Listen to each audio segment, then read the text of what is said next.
But before that, we've got the wonderful Claire Asher. So please put your hands together and welcome her to the stage.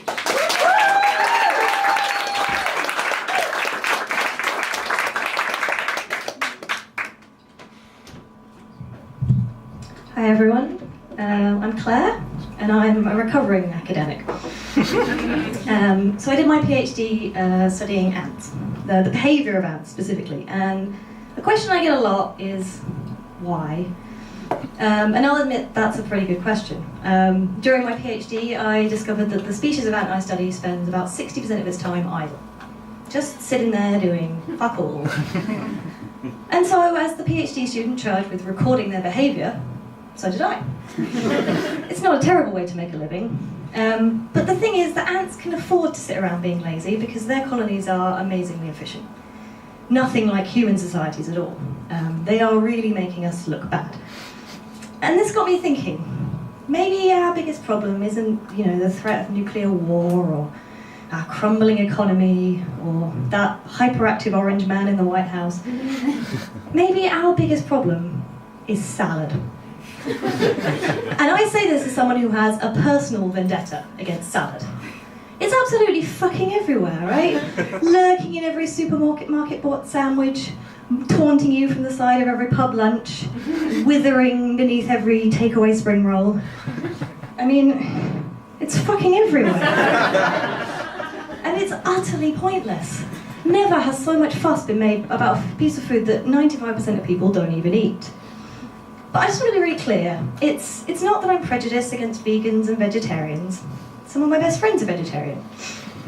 And I know that diet can be a bit of a touchy subject, so cards on the table right out.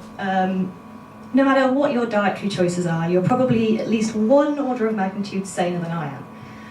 I'm an environmentally conscious anti-pescatarian who, under the right circumstances, can be convinced to eat pretty much anything. That is a scorpion, in case you can't see. And I think you can see from my face just how delicious it was. No, it's not that I have a problem with vegans and vegetarians, it's the vegetables themselves.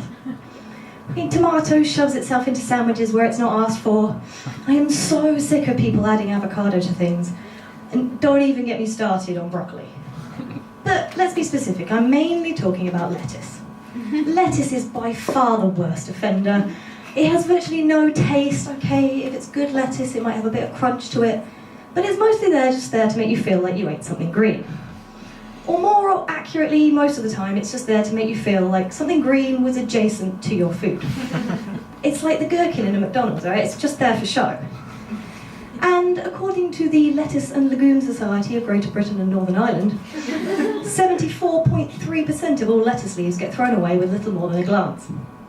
Must be what it feels like to be a Metro economist. So I set about researching my smear campaign on lettuce, and I thought, the best place to start is with a spreadsheet. I told you I'm recovering, right?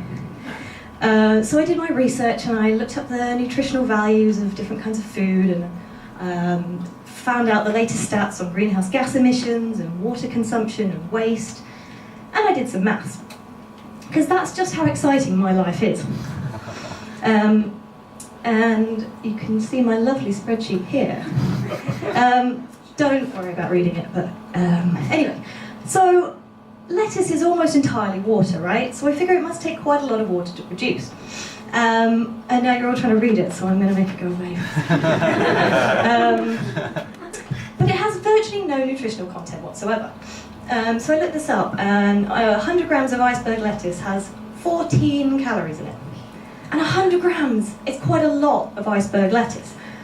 And you compare this to like 150 calories in 100 grams of beef, or 400 in the same amount of bacon.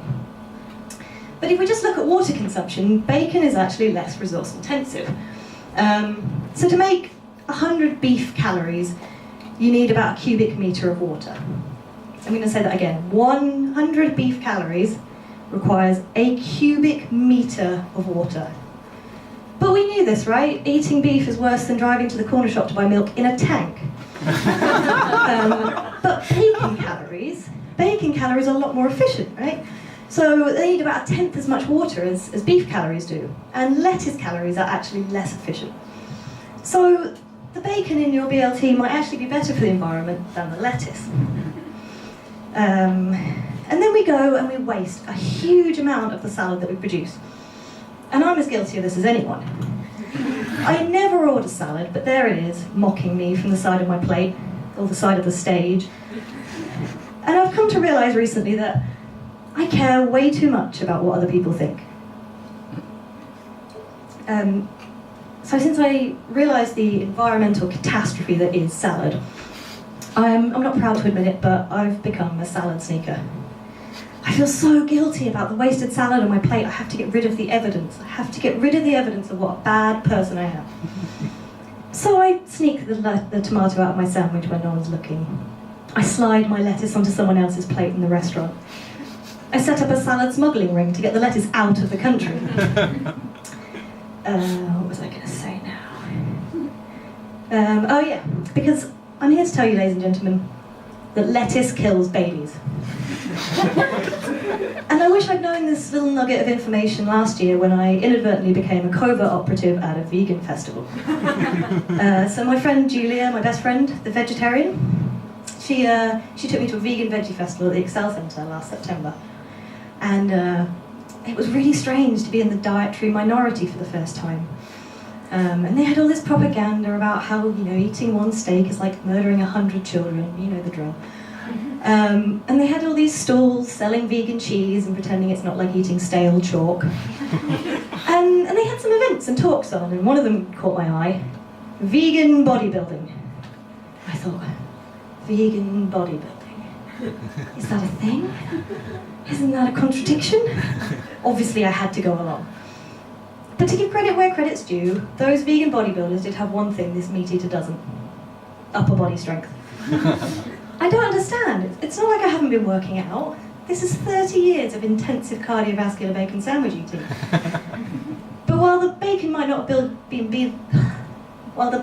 not have been building me muscles, God, that's really hard to say. Why did I write that? It has arguably caused less harm to the environment than the salad I've been sneaking onto other people's plates.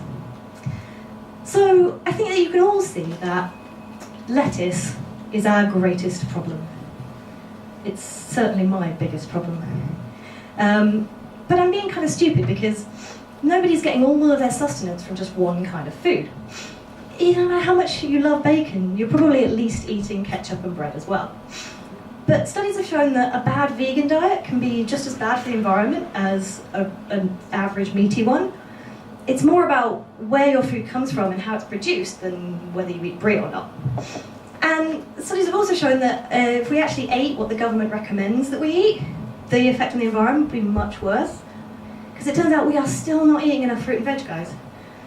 The nutritionists say that we should have 10 portions of fruit and veg a day. That's what you need to be healthy. And the government looks at that and they go, they'll never manage that.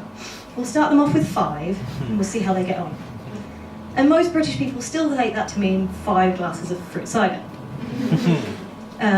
So maybe the best thing that we can do for our health and for the environment is to find an entirely new kind of sustenance altogether. So I'd like you to take a little mental leap with me here. Think outside the box. Why don't we try eating insects? Bear with me. I'm not overwhelmed by your initial response. We'll carry on. So it'd be things like beetles, crickets, scorpions, ants. They're high in protein, they're low in fat. They take a fraction of the water produced, and they release fewer greenhouse gas emissions. And they're delicious, like you see from my face.